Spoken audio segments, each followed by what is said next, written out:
Good morning. Good morning, everybody.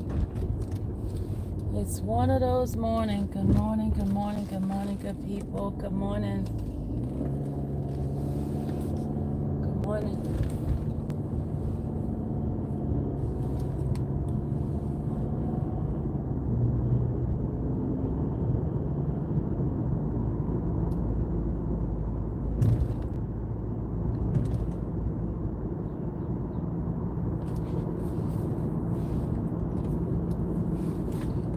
How you guys doing this morning? Angie, Gwen, VK, Tatum, Tantum, my first 48-1.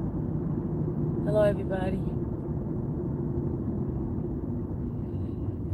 Oh, Jesus. It's one of those mornings. I need the Lord this morning. I need the Lord.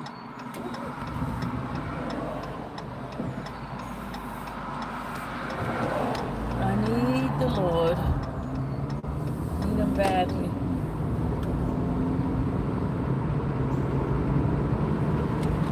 I need the Lord badly, y'all. So how's everybody doing? Good morning, Shannon. Morning, Coco. Good morning, Mel.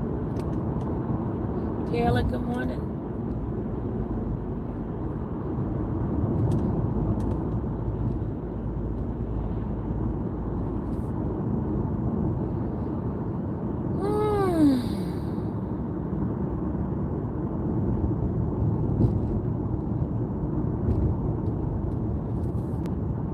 Been up pretty early this morning. Been up pretty early.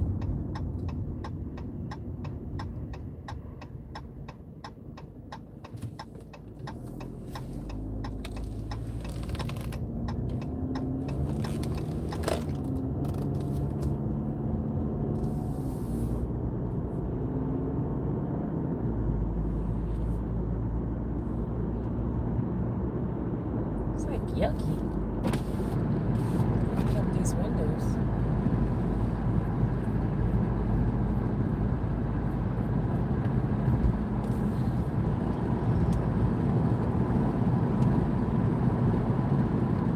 If you haven't yet, oh, I just rolled over a snake. Oh, a snake was on the road. Oh, yuck.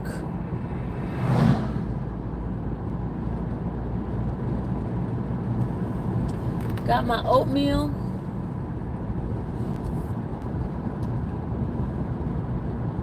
Napoleon, I'm okay.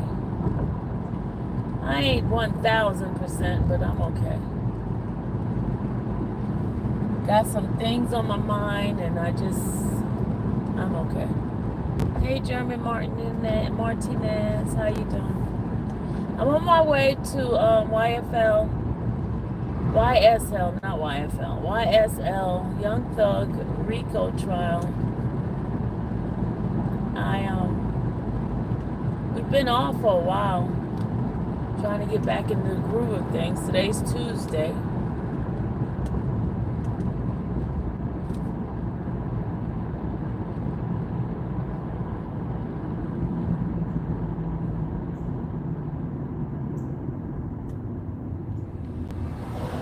I hope so too, Chelsea. I hope my day gets better too. Just one of those morning. It's one of those morning. But it says here sometimes you have to encourage your soul. Encourage your soul. Hey Rosie, good morning. You have to encourage your soul when you need that extra And today I need that extra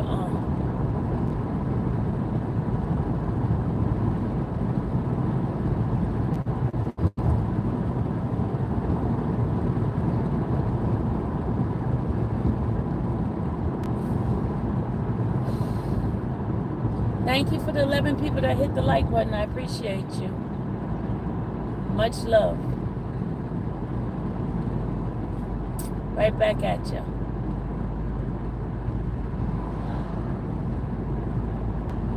Thank you, thank you, thank you, thank you. All right, so today, I guess that detective is back on the stand, Detective Smith, and Nuts Donovan Thomas case is what's going to be heard now.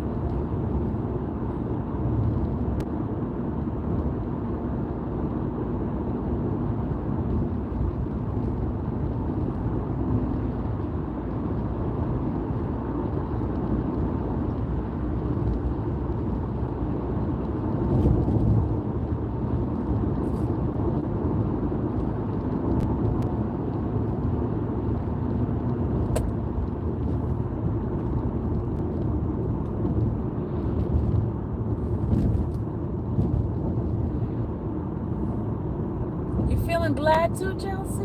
What is it? Is it the we need to find out what today is all about. Why is it blah feeling? I gotta get ready to stop and get some gas now. Because we need gas in the car.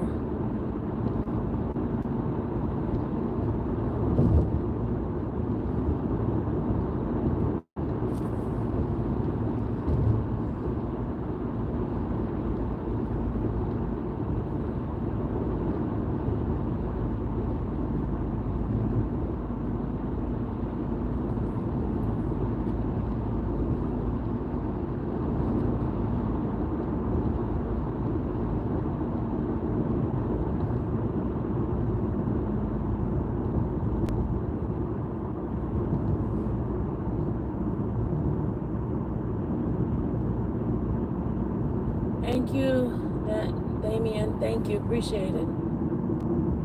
Morning, Lady Coltrane.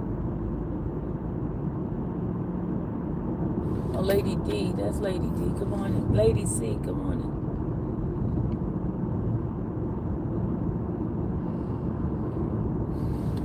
It'll get better, I guess.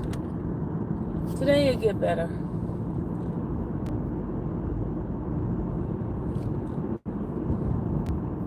It will get better. I know it will.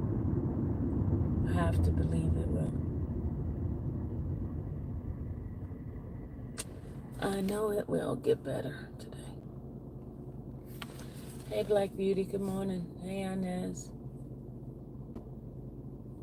It's me.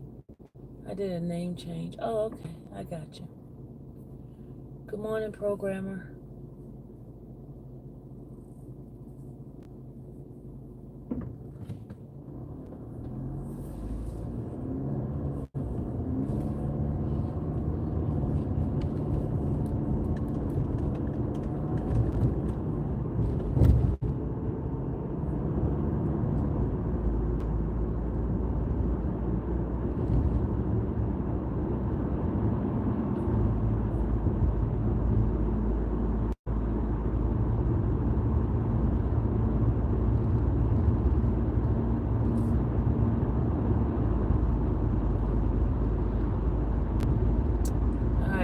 At the gas station.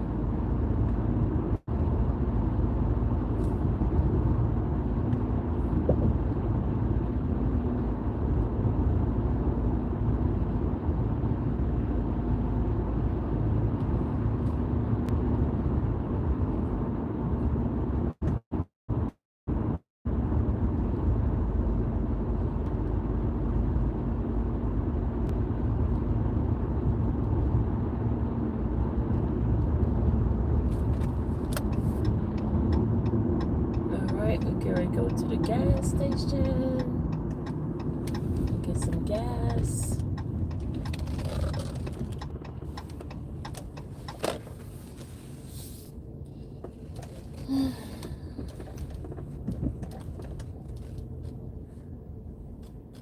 All right, let's get some gas. Happy birthday, Z. Hold on a second. I'll be right back, y'all.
Hey, Sadie, what's going on? Is it comfy in their seat?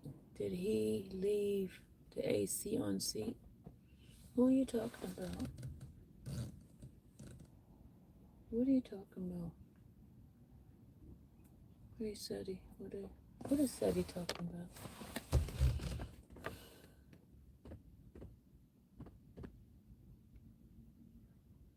Oh, Sadie, you crazy. You talking to the seat. Oh my God. What you doing, seat? You so silly. Seat, later, seat. Sadie, you crazy. Was any YSL on yesterday, please? No, there was no YSL on. No, there was no court. I'm just gassing up my car right now so I can get to court.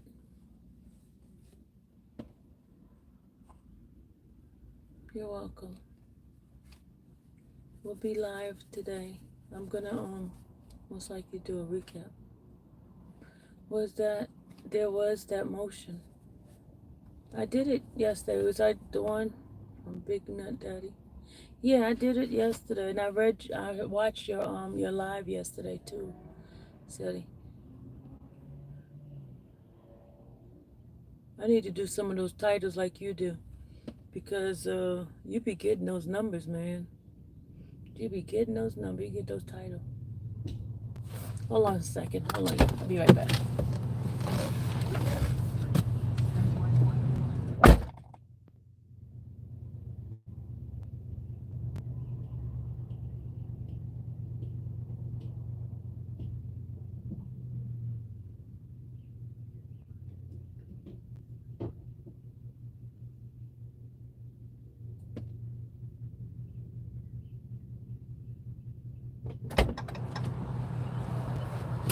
All right, here we go. No, I didn't mean your live. I meant your video you did yesterday. Sadie, I don't know. I just need help, Sadie. Come on now. You know I need help. The video will probably do 70 to 100,000. I should have made it 15 minutes. But Sadie, listen. The title you did was like not the truth. You know that, right? Because there was no confession of who killed him. That was not true. It was not true. In fact, Sylvie, do you think they will bring not having an affair with family? Well, nobody has proof of that. But listen, I do have some information in regards to that. I spoke with someone, the lady I told y'all about, right? Remember the lady that I told you? Ooh, I smell gas.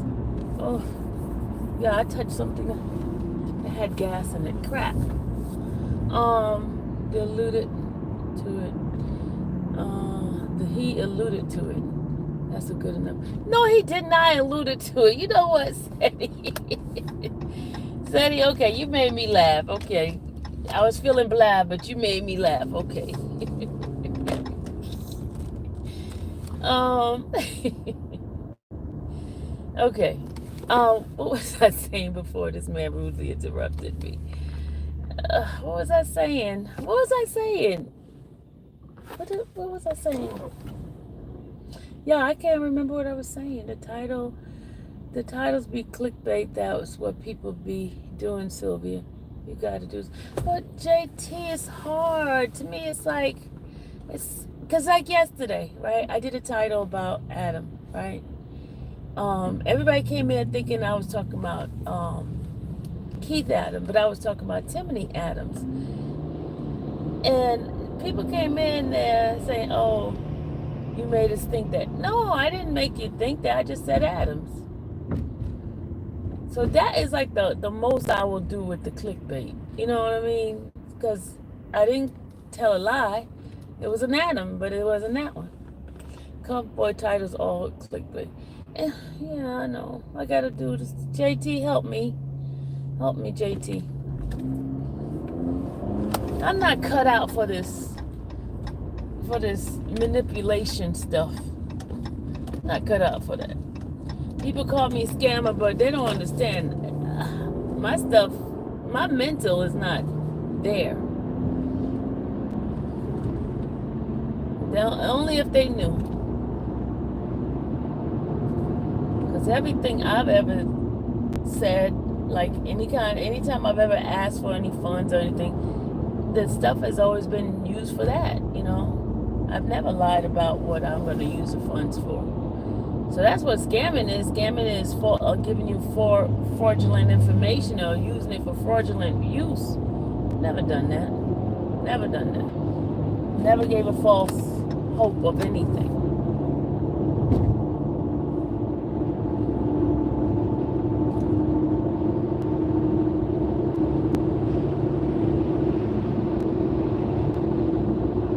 Yeah, I think I stepped in gas. I smell gas in here. Just don't light a match in the car. Morning, everybody. I'm not able to, and look at this. 112 of y'all in here. Y'all so selfish that you just want to just, like, look at me and not hit the like button. That's just so sad. I'm going to start doing, remember I said I'm not going to talk to people that don't hit the like button. If you don't hit the like button and I don't have a not like number, I ain't going to talk to you. I'm not going to answer your question. I'm not going to talk to you. There you go. I'm going to be like a spoiled brat. Take my ball, go home. That's what I'm going to do. Like, you don't see the like button. Really, Seti? The like button is up here on the right hand side where the three dots is. Click the three dot and you'll see a like button. That's where you hit it.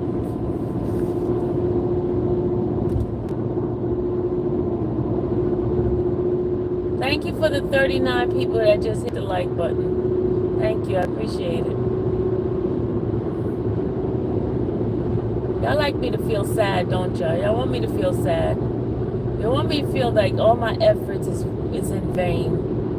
Because y'all don't even hit a free like button. Bad enough y'all don't support financially, but you don't even hit a free like button. That's a sad, sad, sad day. But y'all want so much.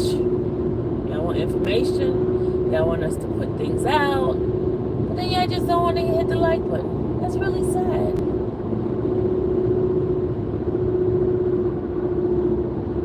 You only see heart. You don't see the like button on the corner up there? On the corner, right in the three dots, and then hit that, and it should see the like button. Somebody please tell Seti how to hit the like button. Please tell him how to hit the like button. So that means Seti has never hit the like button in my channel. See, he's telling on himself. Seti's telling on himself, y'all. It means he has never hit my like button. And I always hit his like button whenever I go into his videos, and I hit the like button every single time. See how people treat you? They don't treat you like you treat them. No, they treat you real bad, but you treat them good. I have never gone out of Seti's channel without hitting the like button. Anything I watch of his, I'll hit the like button. But look at this. Look at this. See how you treat me? You see how he treat me, y'all? You see that? He told on himself.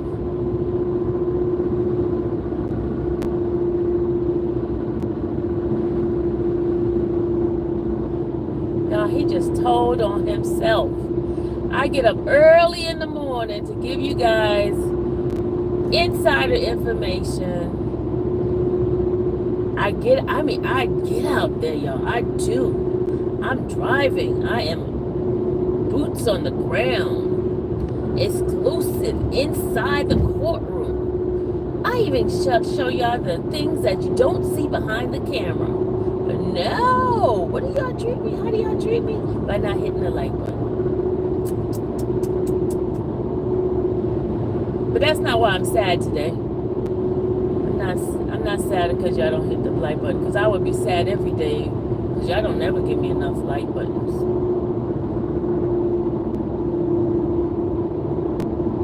I'm not sad at that.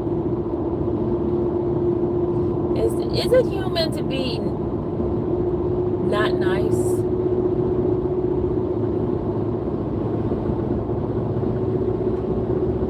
Is it human to be selfish?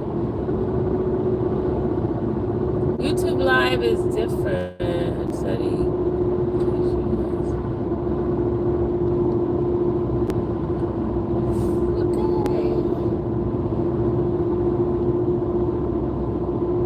I know my riders hit the like button. I know my people that comes in every day, they hit the like button. Like Apple Pie, like Nona, like Lady C, like Kimberly Black, like Black Beauty. I know they hit the like button every time.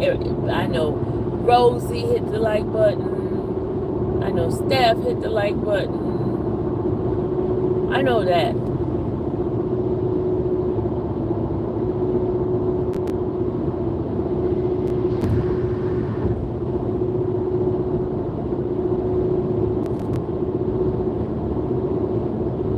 Can I ask y'all a question?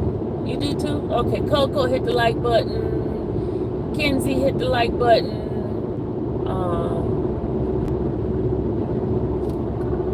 I know all my Blue Wrench people hit the like button.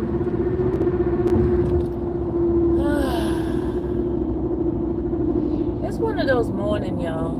It's one of those morning that I've been up since 4. I got up this morning, 4 o'clock. Well, no, about 4:30 I got up. Got up about 4:30. Okay, here's the traffic, guys. Can you stop at McDonald's? Oh, McDonald's is not good for you. That stuff does not digest in your system too well. Hey, Bless. McDonald's not good for you. Y'all, I even brought my own lunch in, y'all. I had my oatmeal right here that I'm gonna eat. I had to let it cool down. Got my oatmeal. See, oatmeal. You been at work since 3? Wow. I hope you have a good day at work. Yeah, traffic is like not that bad this morning. And it's on Tuesday. Maybe people on the kids are out of school. No wonder why the traffic is good. Woo woo, traffic's not gonna be that bad now, y'all. We're gonna have traffic, but now it's gonna be not as bad. Oh, don't feel sad, Forever Young. I don't want you to feel sad, so I'll fake it, okay? Saucy, there go my girl Saucy, y'all. Shout out to Saucy. Saucy is one of the person that gives me my documents. Saucy is the bomb diggity calm. So make sure you subscribe to her channel, please. Saucy Brown. Why you? Don't you hate people that be on your tail? That's why I don't be moving. Why you gotta be on my tail? I hate people being on my tail like that. Why you gotta drive so close? Ugh. Get off my tail.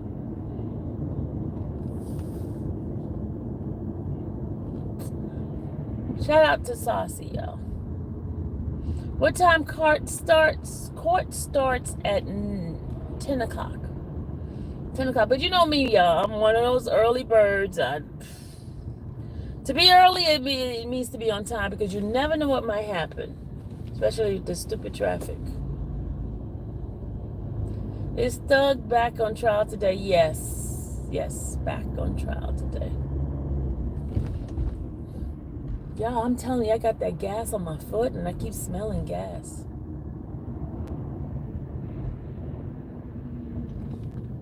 Y'all, make sure you're subscribed to Saucy. Put your link in there. Put your link inside the chat so they can subscribe to your channel. Because you'll be working hard.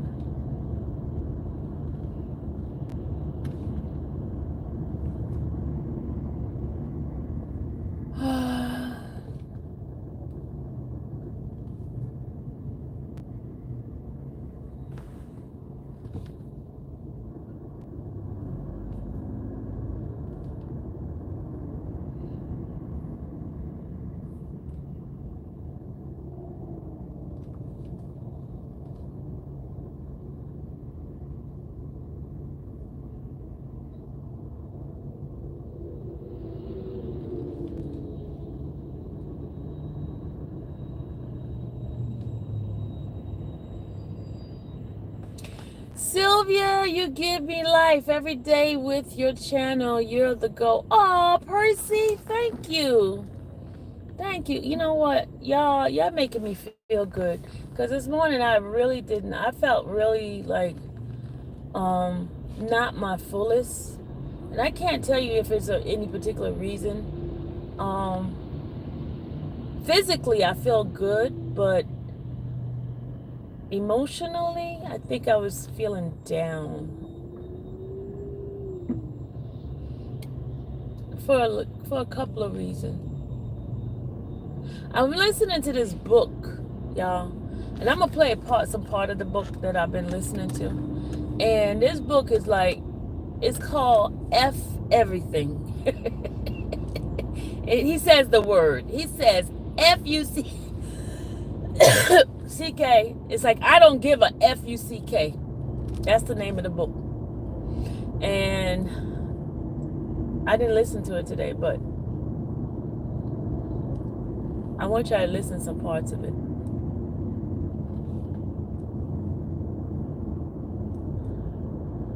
It says, because it's like all the stuff that we always chasing after, it really is not nothing. You know what I'm saying? It's nothing. Learning to be not giving a damn. Learning not to give a damn, right? That's what this book is all about. I'm gonna play it for y'all for a second.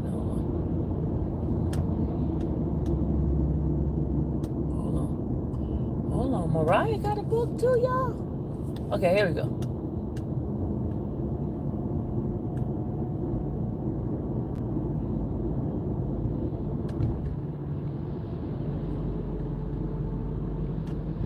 That's not what I'm looking for. Okay, there it is, right here. This one. This is the one I'm listening to. Listen to this, y'all.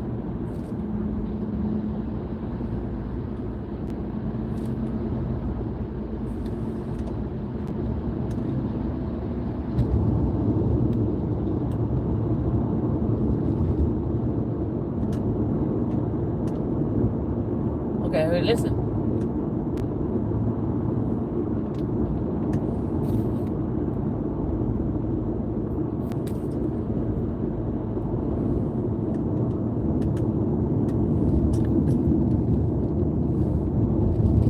Y'all hear it?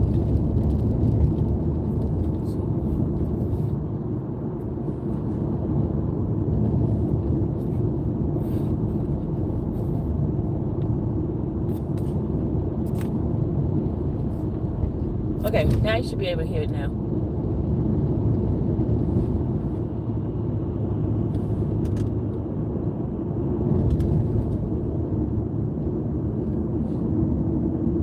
Oh, I can't hear it. I gotta stop it for a minute. I can't hear it. Why can't we hear it, you guys? Why can't we hear it?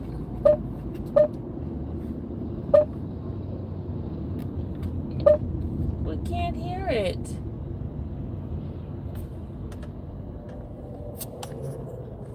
We can't hear it. Oh.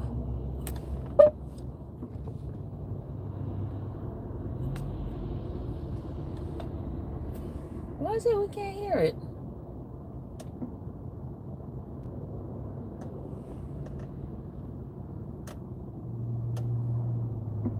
Okay, so why we can't hear it?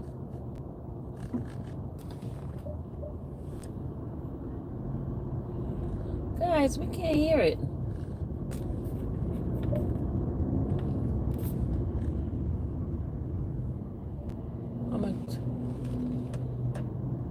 After all, the greatest truths in life are usually the most unpleasant to hear. Disappointment Panda would be the hero that none of us would want, but all of us would need. He'd be the proverbial vegetables to our mental diet of junk food. He'd make our lives better despite making us feel worse. He'd make us stronger by tearing us down, brighten our future by showing us the darkness. Listening to him would be like watching a movie where the hero dies in the end. You love it even more despite making you feel horrible because it feels real.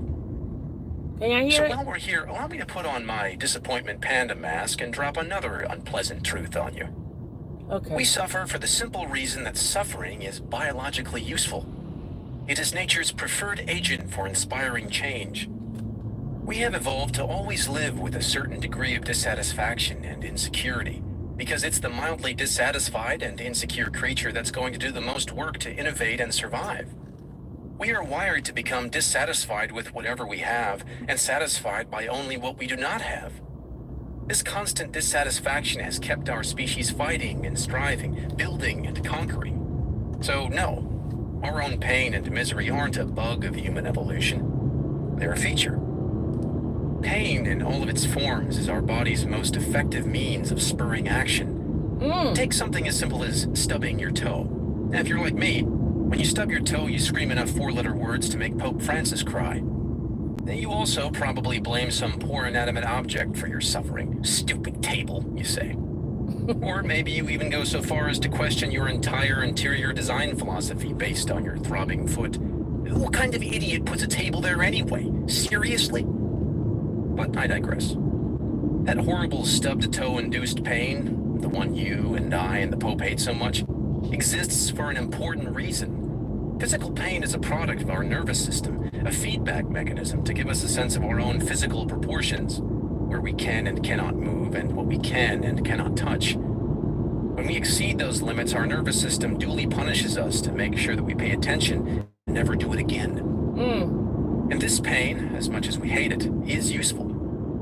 Pain is what teaches us what to pay attention to when we're young or careless. It helps show us what's good for us versus what's bad for us. It helps us understand and adhere to our own limitations. It teaches us to not fuck around near hot stoves or stick metal objects into electrical sockets. Therefore, it's not always beneficial to avoid pain and seek pleasure, since pain can at times be life or death important to our well-being.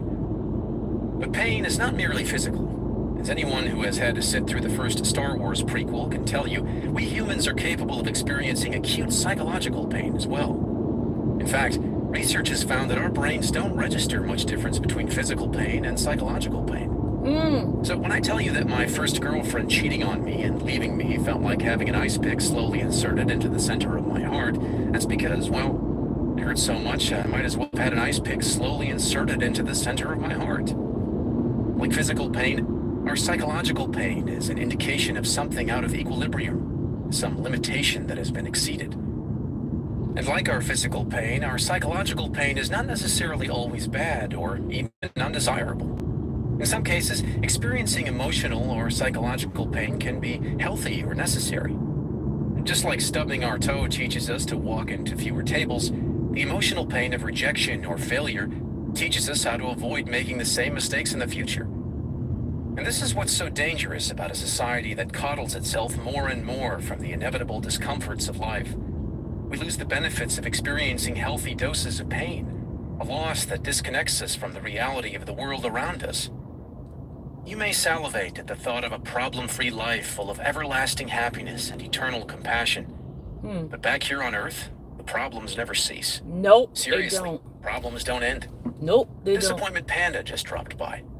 We had margaritas and he told me all about it. Problems never fucking go away, he said. They just improve.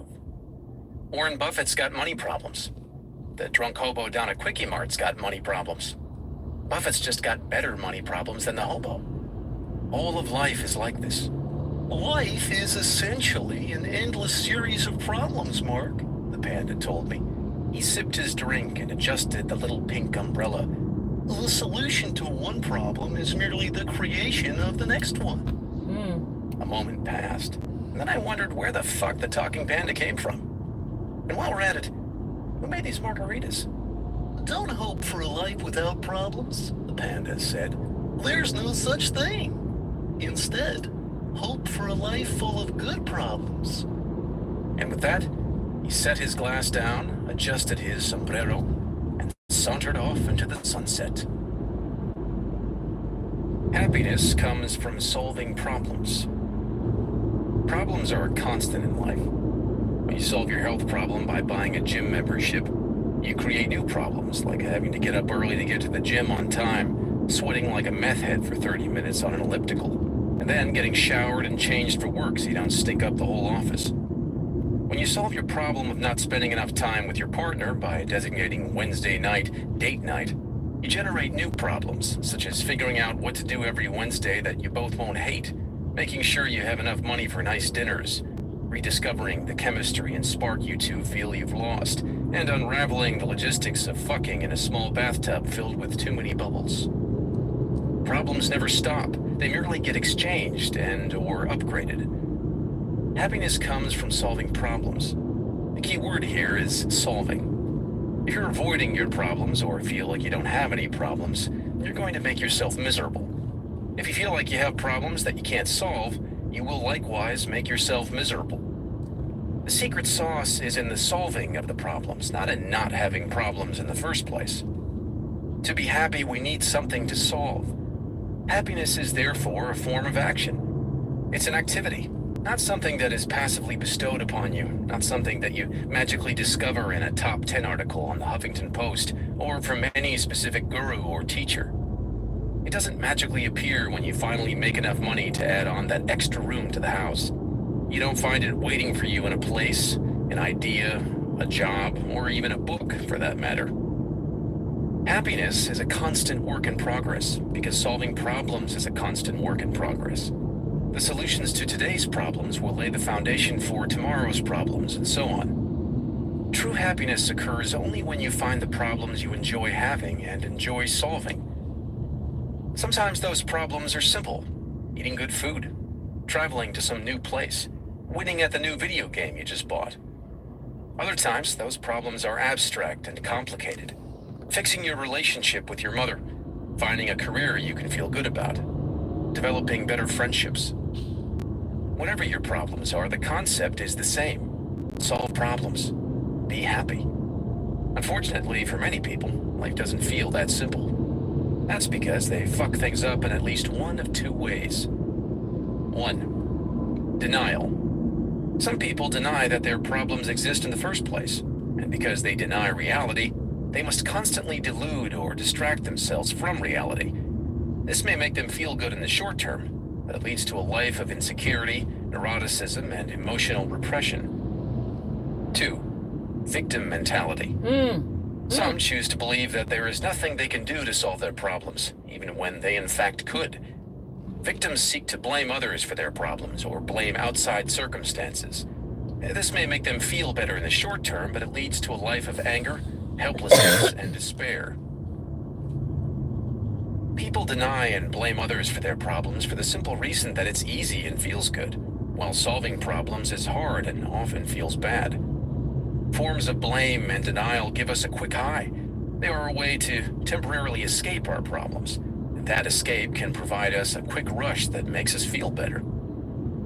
Highs come in many forms. Whether it's a substance like alcohol, the moral righteousness that comes from blaming others, or the thrill of some new risky adventure, highs are shallow and unproductive ways to go about one's life. Much of the self-help world is predicated on peddling highs to people rather than solving legitimate problems. Many self-help gurus teach you new forms of denial and pump you up with exercises that feel good in the short term while ignoring the underlying issue. Remember, nobody who is actually happy has to stand in front of a mirror and tell himself that he's happy. Highs also generate addiction. The more you rely on them to feel better about your underlying problems, the more you will seek them out.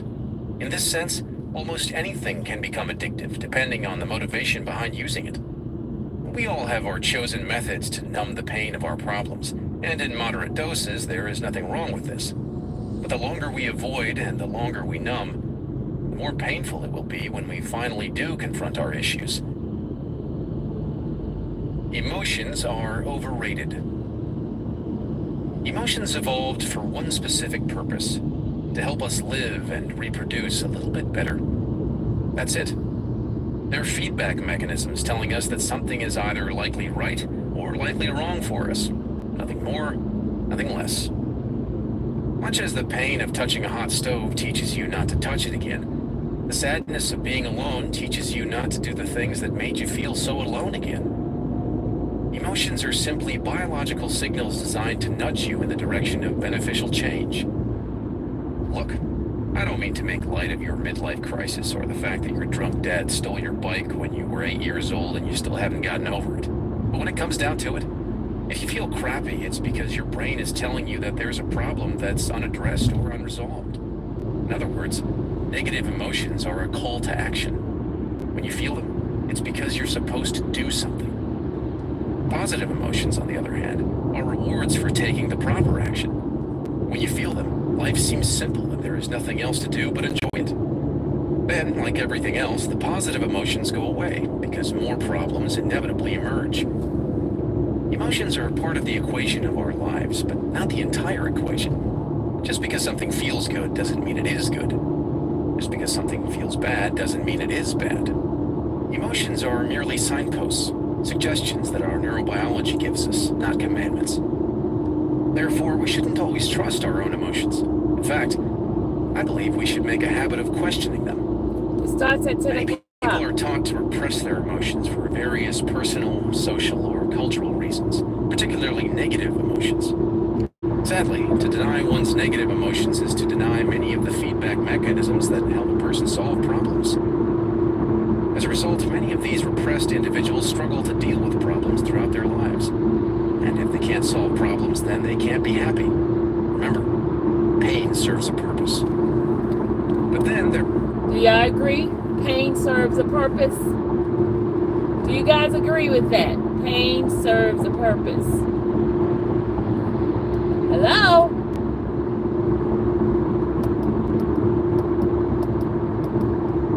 Not everybody answer all at once. Do you agree? Pain serves a purpose. All right, thank you for answering, y'all. Thank you, thank you, thank you.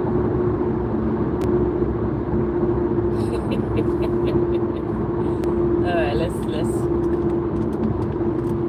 That's what I do, guys. When I be riding and talking, and when y'all don't see me, I be listening and reading, and I'm always learning, always evolving, always trying to be a better person. Never satisfied. Never satisfied. Oh.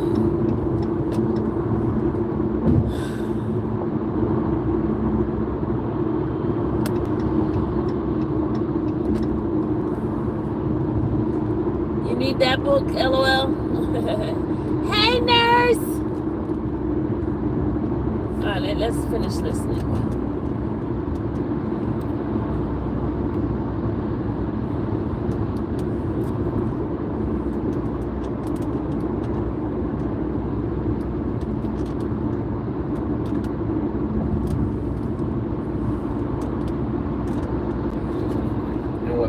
and then they Oh. felt it. Oh, I broke your windshield, but I was really mad. I couldn't help it. Or, I dropped out of school and moved to Alaska just because it felt right. Decision-making based on emotional intuition without the aid of reason to keep it in line pretty much always sucks. You know who bases their entire lives on their emotions? 3-year-old kids and dogs. Little kids. You know and what else dogs. 3-year-olds and dogs do? Shit on the carpet. An obsession and overinvestment in emotion fails us for the simple reason that emotions never last. Whatever makes us happy today will no longer make us happy tomorrow, because our biology always needs something more. A fixation on happiness inevitably amounts to a never-ending pursuit of something else. A new house, a new relationship, another child, another pay raise. And despite all of our sweat and strain, we end up feeling eerily similar to how we started. Inadequate. Psychologists sometimes refer to this concept as the hedonic treadmill. The idea that we're always working hard to change our life situation, but we actually never feel very different. This is why our problems are recursive and unavoidable. The person you marry is the person you fight with. The house you buy is the house you prepare. The dream job you take is the job you stress over. Everything comes with an inherent sacrifice. Whatever makes us feel good will also inevitably make us feel bad. What we gain is also what we lose. What creates our positive experiences will define our negative experiences. This is a difficult pill to swallow. We like the idea that there's some form of ultimate happiness that can be attained. We like the idea that we can alleviate all of our suffering permanently. We like the idea that we can feel fulfilled and satisfied with our lives forever. But we cannot. Choose your struggle.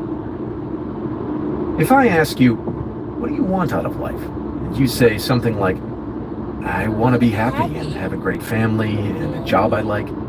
Your response is so common and expected that it doesn't really mean anything. Everybody enjoys what feels good. Everyone wants to live a carefree, happy, and easy life. To fall in love and have amazing sex and relationships. To look perfect and make money and be popular and well-respected and admired and a total baller to the point that people part like the Red Sea when they walk into the room. Everybody wants that. It's easy to want that. A more interesting question, a question that most people never consider, is what pain do you want in your life? What are you willing to struggle for? Because that seems to be a greater determinant of how our lives turn out. For example, most people want to get the corner office and make a boatload of money. Thank you, Cage. But not many people want to suffer through 6. Thank you, Cage, for clarifying it, because some people don't read to comprehend. It says, on my way to YFL Young Thug Trial. That's what it says. It didn't say the trial is going on. It says, I'm on my way. Where am I at? In the car, driving to what? Trial. To the courthouse. Come on, y'all. Let's do better. Let's do better now, okay? Hour work weeks, long commutes, obnoxious paperwork, and arbitrary corporate hierarchies to escape the confines of an infinite cubicle hell. Most people want to have great sex and an awesome relationship, but not everyone is willing to go through the tough conversations, the awkward silences, the hurt feelings, and the emotional psychodrama to get there. And so they settle. They settle and wonder, what if, for years and years, until the question morphs from what if into what else? And when the lawyers go home and the alimony check is in the mail, they say, what for? If not for their lowered standards and expectations 20 years prior, then what for? Because happiness requires struggle. It grows from problems. Joy doesn't just sprout out of the ground like daisies and rainbows. Real, serious, lifelong fulfillment and meaning have to be earned through the choosing and managing of our struggles. Whether you suffer from anxiety or loneliness or obsessive-compulsive disorder or a dickhead boss who ruins half of your waking hours every day, the solution lies in the acceptance and active engagement of that negative experience, not the avoidance of it, not the salvation from it. People want an amazing physique, But you don't end up with one unless you legitimately appreciate the pain and physical stress that come with living inside a gym for hour upon hour. Unless you love calculating and calibrating the food you eat, planning your life out in tiny plate-sized portions. People want to start their own business. But you don't end up a successful entrepreneur unless you find a way to appreciate the risk, the uncertainty, the repeated failures, the insane hours devoted to something that may earn absolutely nothing. Like this. People want a partner, a spouse. But you don't end up attracting someone amazing without appreciating the emotional turbulence that comes with weathering rejections, building the sexual tension that never gets released, and staring blankly at a phone that never rings. It's part of the game of love. You can't win if you don't play. What determines your success isn't, what do you want to enjoy? The relevant question is, what pain do you want to sustain? The path to happiness is a path full of shit heaps and shame. You have to choose something. You can't have a pain-free life. It can't all be roses and unicorns all the time. Pleasure is the easy question. It starts at 10 and pretty o'clock, much all of Miss us have a Sanders. similar answer. 10 o'clock. The more interesting question is the pain. Thanks, What is Tracy. the pain that you want to sustain? That's the hard question that matters, the question that will actually get you somewhere. It's the question that can change a perspective, a life. It's what makes me, me, and you, you. It's what defines us and separates us, and ultimately brings us together. For most of my adolescence and young adulthood, I fantasized about being a musician, a rock star in particular. Any badass guitar song I heard, I would always close my eyes and envision myself up on stage, playing it to the screams of the crowd, people absolutely losing their minds to my sweet finger-noodling glory. This fantasy could keep me occupied for hours on end. For me, it was never a question of if I'd ever be playing in front of screaming crowds, but when. I had it all planned out, simply biding my time before I could invest the proper amount of energy and effort into getting out there and making my mark. First, I needed to finish school. Then, I needed to make some extra money to buy gear. Then, I needed to find enough free time to practice. Then, I had to network and plan my first project. And then nothing. Despite my fantasizing about this for over half my lifetime, the reality never came to fruition. And it took me a long time and a lot of struggle to finally figure out why. Hey, sunshine. I didn't actually want it. I was in love with the result, the image of me on stage, people cheering, me rocking out, pouring my heart into what I was playing. But I wasn't in love with the process. And because of that, I failed at it. Repeatedly. Hell, I didn't even try hard enough to fail at it. I hardly tried at all. The daily drudgery of practicing, the logistics of finding a group and rehearsing, the pain of finding gigs and actually getting people to show up and give a shit, the broken strings, the blown tube amp, hauling 40 pounds of gear to and from rehearsals with no car. It's a mountain of a dream and a mile-high climb to the top. And what it took me a long time to discover is that I didn't like to climb much. I just liked to imagine the summit. The common cultural narratives would tell me that I somehow failed myself, that I'm a quitter or a loser, that I just didn't have it, that I gave up on my dream, and that maybe I let myself succumb to the pressures of society. But the truth is far less interesting than any of these explanations. The truth is, I thought I wanted something, but it turns out I didn't. End of story. I wanted the reward and not the struggle. I wanted the result and not the process. I was in love with not the fight, but only the victory. And life doesn't work that way. Who you are is defined by what you're willing to struggle for. People who enjoy the struggles of a gym are the ones who run triathlons and have chiseled abs and can bench press a small house. People who enjoy long work weeks and the politics of the corporate ladder are the ones who fly to the top of it. People who enjoy the stresses and uncertainties of the starving artist lifestyle are ultimately the ones who live it and make it. This is not about willpower or grit. This is not another admonishment of no pain, no gain. This is the most simple and basic component of life.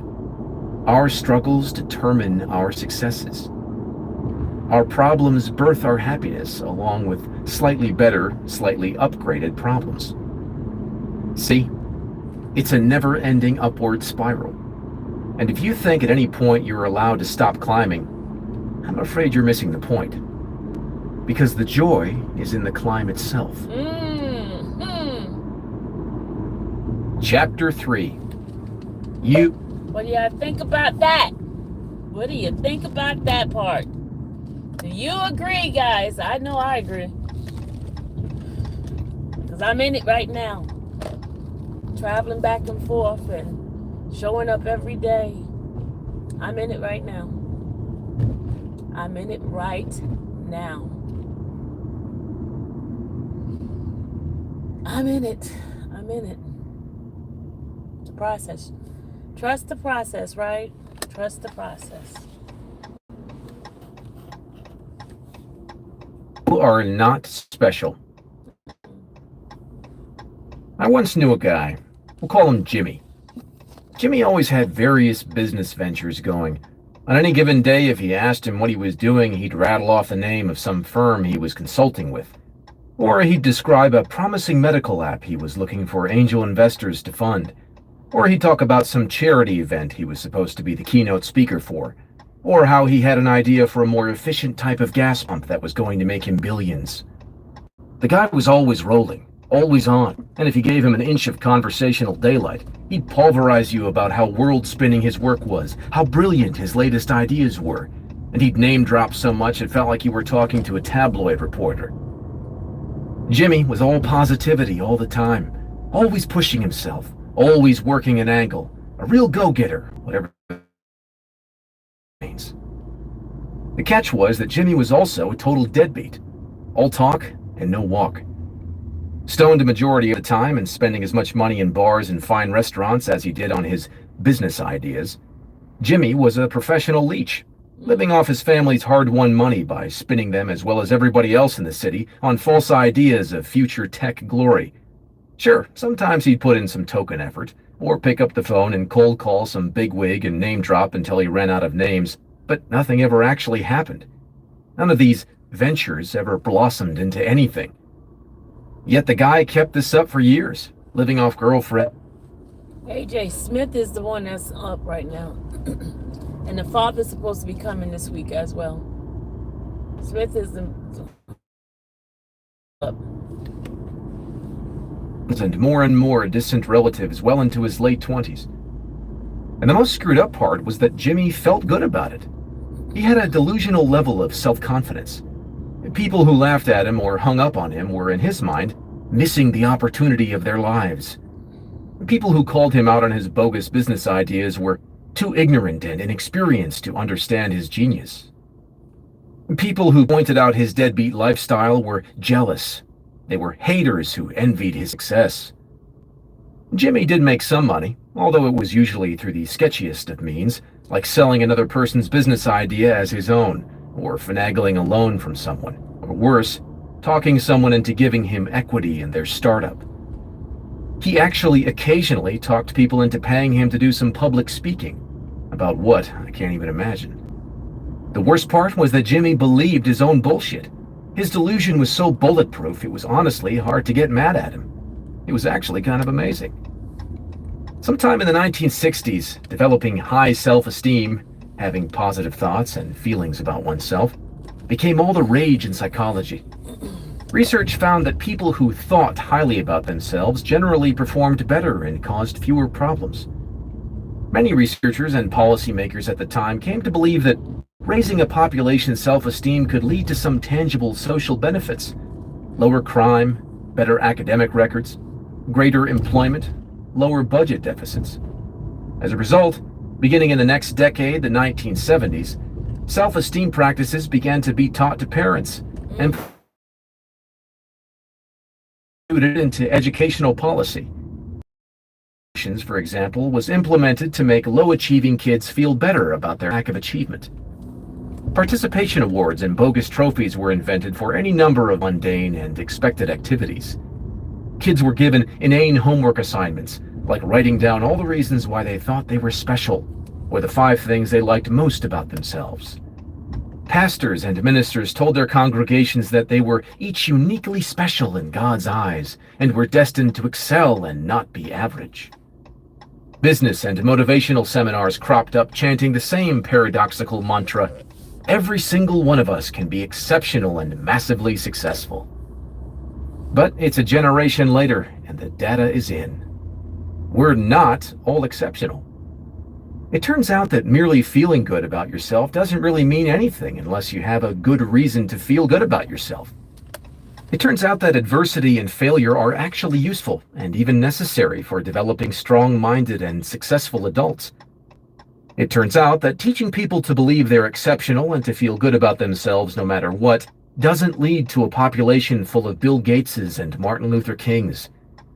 It leads to a population full of Jimmys. Jimmy, the delusional startup founder. Jimmy, who smoked pot every day and had no real marketable skills other than talking himself up and believing it. Jimmy, the type of guy who yelled at his business partner for being immature, and then maxed out the company credit card at Le Bernardin trying to impress some Russian model. Jimmy, who was quickly running out of aunts and uncles who could loan him more money. Yes, that confident, high self-esteem Jimmy. The Jimmy who spent so much time talking about how good he was that he forgot to, actually do something. The problem with the self-esteem movement is that it measured self-esteem by how positively people felt about themselves. But a true and accurate measurement of one's self-worth is how people feel about the negative aspects of themselves. If a person like Jimmy feels absolutely fucking great 99.9% of the time, despite his life falling apart around him, then how can that be a valid metric for a successful and happy life? Jimmy is entitled. That is, he feels as though he deserves good things without actually earning them. He believes he should be able to be rich without actually working for it. He believes he should be liked and well-connected without actually helping anyone. He believes he should have an amazing lifestyle without actually sacrificing anything. People like Jimmy become so... All right, y'all. We're here.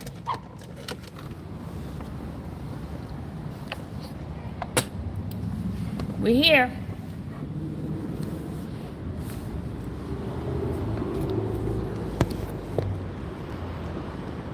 That was a quick ride, wasn't it? I didn't even eat my oatmeal. Let me eat my oatmeal. Hold on. Let me eat my oatmeal. I didn't even eat my breakfast, y'all. Hold on. Let's sit here and eat my breakfast for a second. We're here. We're early. Eat my oatmeal. I'll finish it later on, Blazing Tiger. Eat my oatmeal. Hold on. Let's play it a little bit more. Oops. Put it right here. Hold on. On feeling good about themselves that they manage to delude themselves into believing that they are accomplishing great things even when they're not. They believe they're the brilliant presenter on stage when actually they're making a fool of 84 and 84. You guys rock. They're the successful startup founder when in fact 84 likes and they've 84 never had people a in here. successful venture. They call themselves life coaches and charge money to help others even though they're only 25 years old and haven't actually accomplished anything substantial in their lives. Entitled people exude a delusional degree of self-confidence.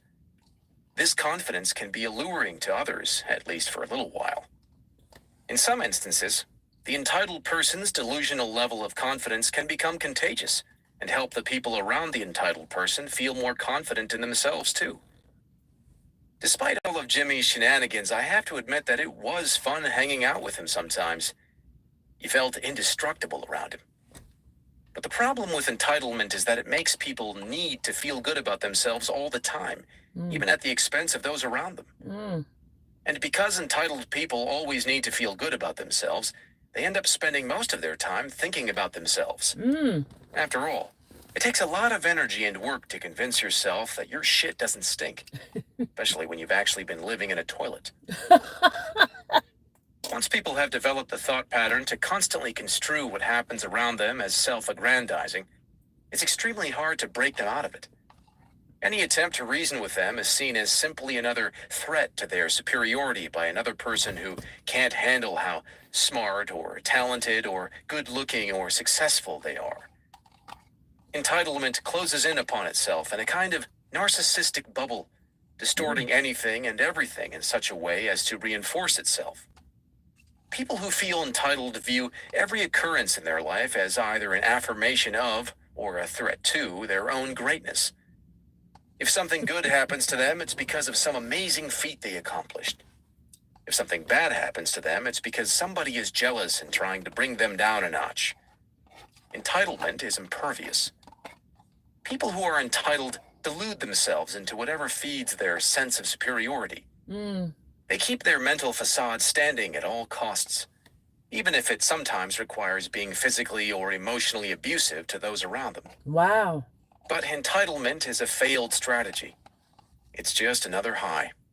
It's not happiness. The true measurement of self-worth is not how a person feels about her positive experiences, but rather how she feels about her negative experiences.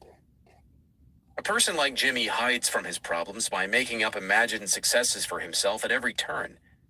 And because he can't face his problems, no matter how good he feels about himself, he is weak.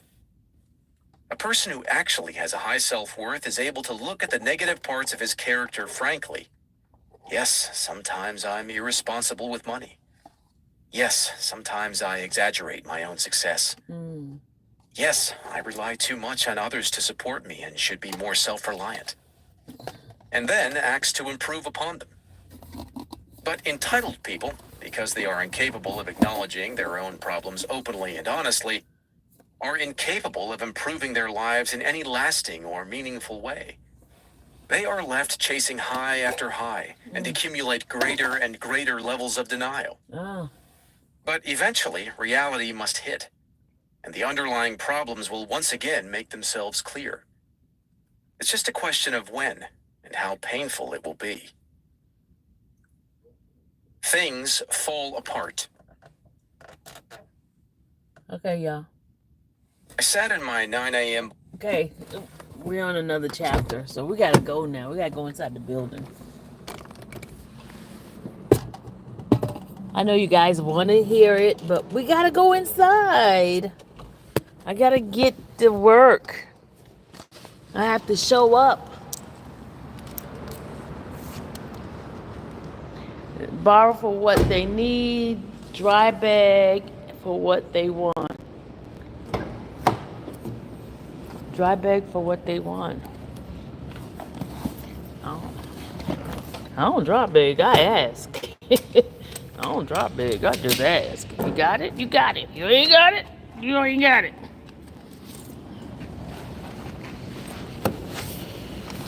Oh yeah, here we go. Our day has started.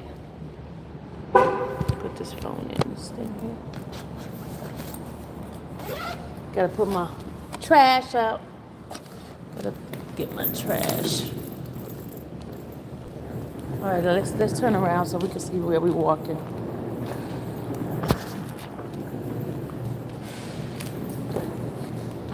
I need a trash can, y'all. Let's go, nurse. Let's go. Woo, woo, let's go. Where's the trash can? There it is, right there. I need a trash can.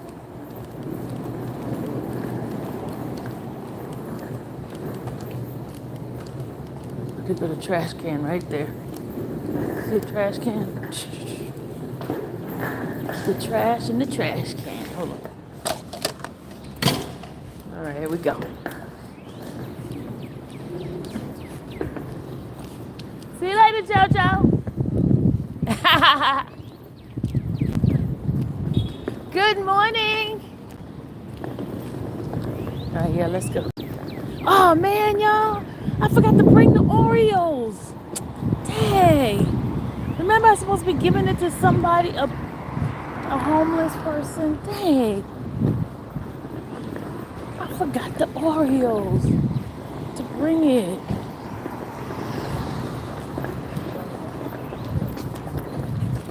Dang. Man. Man.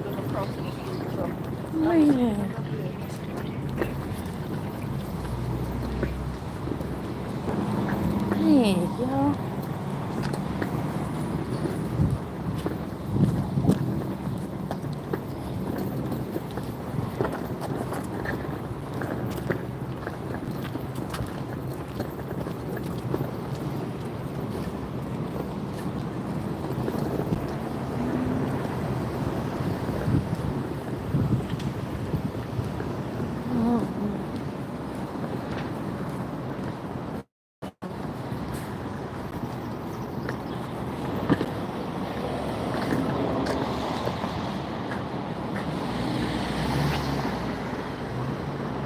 Oh man, how we forget that? How we forget that?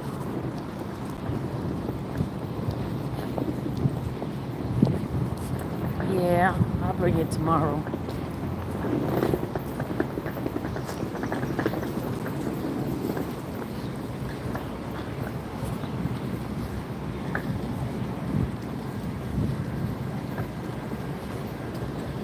Just forget.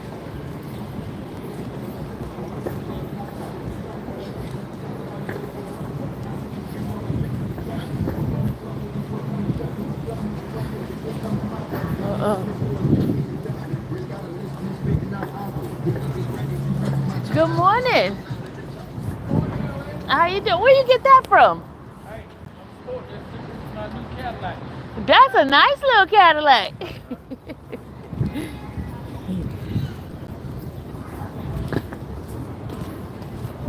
Yeah.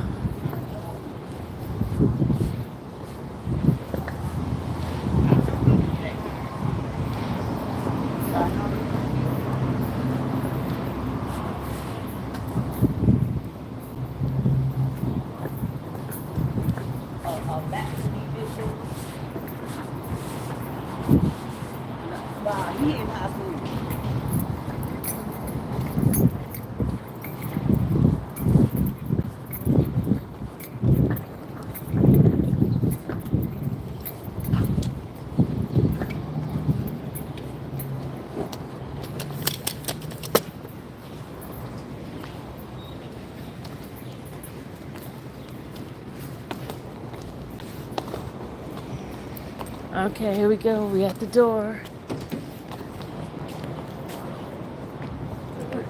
Hi. Thank you. I appreciate it.